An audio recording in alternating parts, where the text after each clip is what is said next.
Bayangkan ada sebuah kode tersembunyi, sebuah cetak biru yang mendasari segala sesuatu yang ada di kehidupan. Ini bukanlah hukum buatan manusia yang dibatasi oleh waktu atau wilayah, tetapi hukum alam semesta, abadi dan universal. Hukum-hukum ini tidak mengatur tindakanmu dengan ancaman hukuman, melainkan membimbing hidupmu menuju kebijaksanaan dan kepuasan batin yang lebih besar. Hukum-hukum ini telah membentuk masa lalumu dan akan membentuk masa depanmu. Namun yang terpenting, hukum-hukum ini dapat menerangi kehadiranmu di masa kini. Saat kita mendalami hukum-hukum universal ini, semoga kamu tidak hanya menemukan pengetahuan, tetapi juga wawasan. Bukan hanya informasi, tetapi transformasi. Oke, inilah 10 hukum spiritual yang telah disembunyikan dari kamu. 1. Hukum keesaan ilahi. Hukum ini menandakan bahwa kita semua terhubung, bahwa kita semua adalah bagian dari energi ilahi yang tak terbatas, yang jauh lebih besar daripada diri kita masing-masing. Hal ini mengajarkan kita bahwa setiap tindakan, setiap pemikiran, setiap kata yang kita ucapkan tidak terbatas pada batas-batas eksistensi individu kita, namun bergema di seluruh alam semesta, mempengaruhi keseluruhan. Ini adalah pemahaman bahwa hidupmu, hidupku, dan hidup semua orang saling berhubungan dan saling bergantung.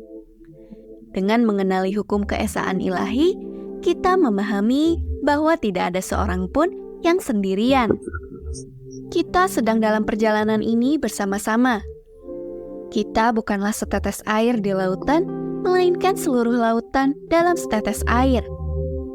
Karena jika semua yang kita lihat, rasakan, dan alami merupakan perpanjangan dari sumber ilahi yang sama, maka cinta, kebaikan, dan kasih sayang menjadi respon logis terhadap semua interaksi.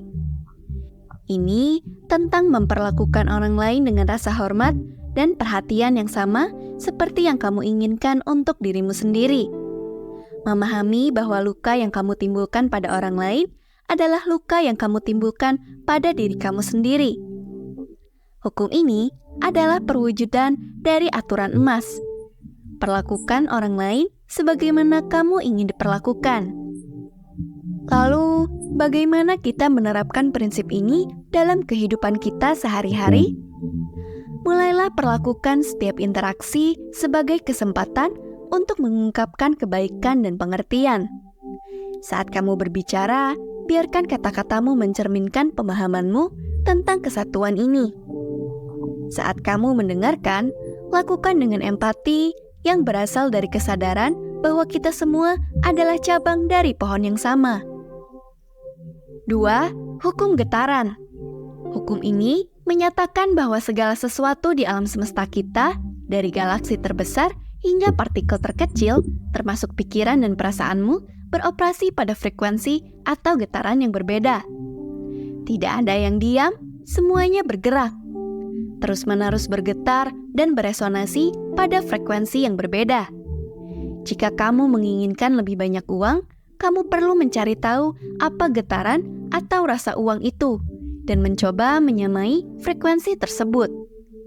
Jika kamu ingin merasakan cinta, kamu perlu bergetar pada frekuensi cinta, yang merupakan frekuensi tertinggi. Jika kamu menginginkan seseorang yang spesifik dalam hidupmu, kalian berdua harus menyetel ke getaran atau frekuensi yang sama. Untuk menggunakan hukum ini, untuk mewujudkan keinginanmu, kamu harus mencocokkan getaranmu dengan hal yang kamu inginkan. Jika kamu ingin berada di antara para pengusaha sukses, pertama-tama, kamu harus merasa seperti pengusaha sukses. Menyadari hukum ini mengubah cara kita memandang diri kita sendiri dan tempat kita di dunia. Kita bukan sekedar entitas fisik yang menjalani kehidupan. Kita adalah makhluk energi yang bergetar pada frekuensi tertentu, dan getaran ini memengaruhi pengalaman kita, interaksi kita, dan realitas kita. Pikirkan tentang pikiran dan emosimu. Ketika kamu dipenuhi dengan kegembiraan dan kepositifan, kamu merasa ringan, seolah-olah kamu bergetar pada frekuensi yang lebih tinggi. Demikian pula ketika kamu sedih atau negatif, kamu merasa berat, terbebani, seolah-olah bergetar pada frekuensi yang lebih rendah. 3. Hukum korespondensi. Apa yang terjadi di luar hanyalah cerminan dari apa yang terjadi di dalam diri kamu. Hukum ini menyatakan bahwa perasaan dan pikiran batinmu secara langsung mempengaruhi dunia luar kamu. Jika kamu merasa nyaman dengan diri sendiri, segala sesuatu di sekitarmu tampak baik-baik saja. Jika kamu merasa buruk, segala sesuatu di sekitarmu tampak buruk. Jika kamu merasa damai di dalam, segala sesuatu di sekitarmu juga damai. Namun, jika kamu merasa kacau di dalam, kamu akan merasakan stres dalam hidupmu. Kamu dihadapkan pada sebuah fakta yang kuat, yaitu kamu adalah arsitek dari realitas hidup kamu. Kamu mempunyai kekuatan untuk membentuk dunia luar kamu dengan mengubah keadaan yang ada di dalam dirimu. Pemikiran yang kamu pikirkan, keyakinan yang kamu pegang, dan sikap yang kamu wujudkan, semua ini memberi gambaran nyata yang menjadi realitas kamu. Hal-hal yang kamu pikirkan akan menjadi hal-hal yang harus kamu jalani. Untuk mengubah duniamu, pertama-tama kamu harus mengubah dirimu sendiri dan dunia luar akan mencerminkan hal itu. 4. Hukum tarik-menarik alias the law of attraction. Hukum ini menyatakan bahwa apapun yang menjadi fokus perhatianmu, baik itu positif atau negatif, akan kamu tarik dalam hidupmu. Ini bukan sekedar filosofi, namun sebuah prinsip yang telah diakui oleh budaya kuno, fisikawan kuantum, dan individu sukses di seluruh dunia. Hukum tarik-menarik sangat mirip dengan hukum getaran. Kamu tidak menarik apa yang kamu inginkan, tetapi kamu menarik apa yang pantas kamu dapatkan. Hukum tarik-menarik juga mengatakan bahwa kamu harus yakin bahwa kamu bisa mendapatkan apa yang kamu inginkan. Jika kamu ingin menarik uang tetapi ragu apakah hal itu akan terjadi, kamu akan gagal. Karena kamu tidak bisa berharap untuk menarik sesuatu yang kamu tidak yakin bisa mendapatkannya. Jika kamu menginginkan kesehatan yang baik, kamu perlu menjaga diri sendiri seolah-olah nyawamu bergantung padanya. Jika kamu menginginkan uang, bermurah hatilah dengan uang itu, dan uang itu akan kembali kepadamu. Jika kamu menginginkan cinta, mulailah dengan mencintai diri sendiri dan orang lain. 5. Hukum tindakan yang terinspirasi.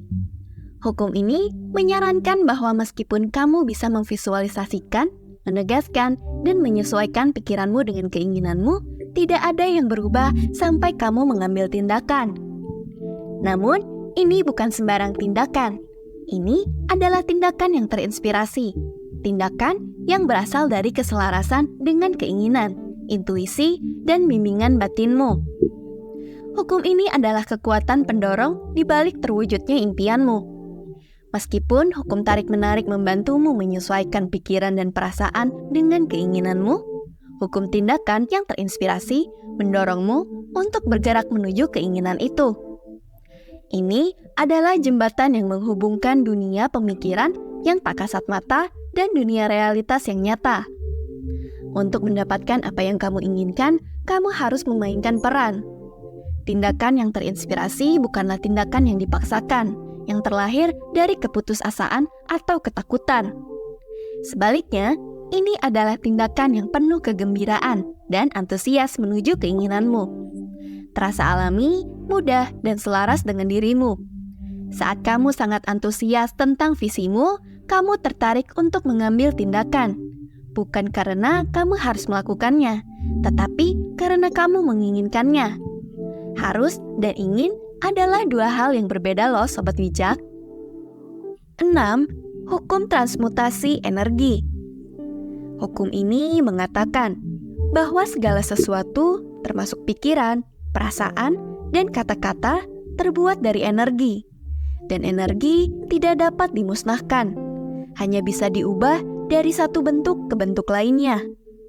Misal kita sedang marah, alih-alih meluapkannya begitu saja, yang mana bisa menimbulkan kejadian yang negatif, kita bisa gunakan energi kemarahan tersebut menjadi bensin untuk berolahraga, yang mana hal tersebut adalah tindakan yang positif. 7. Hukum sebab akibat alias hukum karma. Untuk hukum ini, nanti kita akan membuat video terpisah tentang prinsip-prinsip dari hukum karma. Ditunggu ya Sobat Bijak. 8. Hukum relativitas. Hukum ini mengatakan bahwa tidak ada sesuatu yang baik atau buruk dengan sendirinya. Segala sesuatunya tergantung pada makna yang kamu berikan.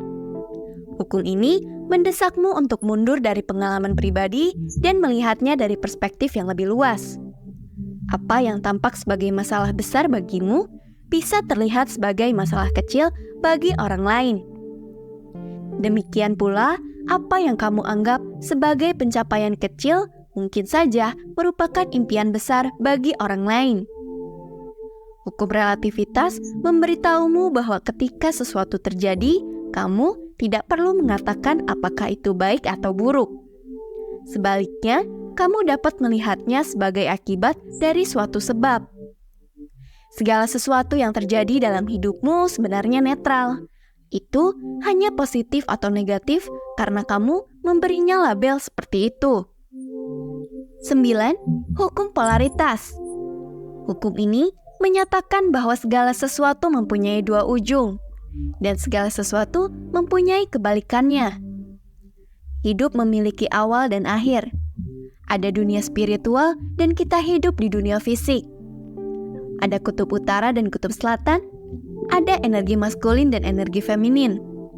Ada panas dan dingin, tetapi mereka hanyalah derajat yang berbeda dari apa yang kita sebut suhu. Ada yang baik dan buruk, tetapi keduanya hanyalah tingkatan yang berbeda dari apa yang kita persepsikan sebagai moralitas. Dalam hidup, hukum polaritas mengajarkan kamu bahwa bahkan di saat-saat tergelap sekalipun, masih ada potensi cahaya. Dalam perjuangan terbesarmu, ada benih-benih peluang. Dalam kesedihan terdalammu, ada kapasitas untuk sukacita. 10. Hukum irama. Alam semesta memiliki ritme atau aliran alami dan tidak suka diganggu. Ini mengajarkan kamu bahwa segala sesuatu di alam semesta bergerak dalam suatu siklus atau pola, mirip dengan ayunan pendulum atau pergantian musim. Sama seperti air pasang yang mengalir masuk dan keluar. Seperti halnya siang yang berubah menjadi malam, setiap aspek kehidupan tunduk pada gerakan berirama ini. Hukum ini mengingatkan kamu bahwa hidupmu juga tunduk pada ritme alami ini. Ada saat-saat untuk beraktivitas dan ada saat-saat untuk beristirahat. Ada periode pertumbuhan dan ada periode kemunduran. Ada saat-saat gembira dan ada saat-saat duka. Kamu dapat menghindari banyak masalah dengan bersabar dan membiarkan segala sesuatunya terjadi secara alami pada waktunya. Kekacauan terjadi ketika kamu mencoba memaksakan segala sesuatu terjadi sesuai jadwalmu. Hal ini tidak akan berhasil dan bisa membuatmu merasa frustasi. Anyway, 10 hukum yang sudah disebutkan dalam video ini adalah hukum-hukum kuno yang secara intuitif dipahami dan dijalani oleh orang-orang paling bijak di berbagai belahan dunia. Jika kamu tidak mengikuti hukum-hukum ini, kamu seperti melawan cara kerja dunia, dan itu membuat hidup menjadi sangat sulit. Ini tidak seperti seseorang sedang menghukum kamu, tetapi hidup bisa terasa seperti hukuman karena kamu berenang melawan arus alam semesta. Hukum mana yang kamu sudah jalani atau akan kamu coba terapkan dalam hidup? Tulis di kolom komentar ya Sobat Bijak. So, let's take action. Salam bijak!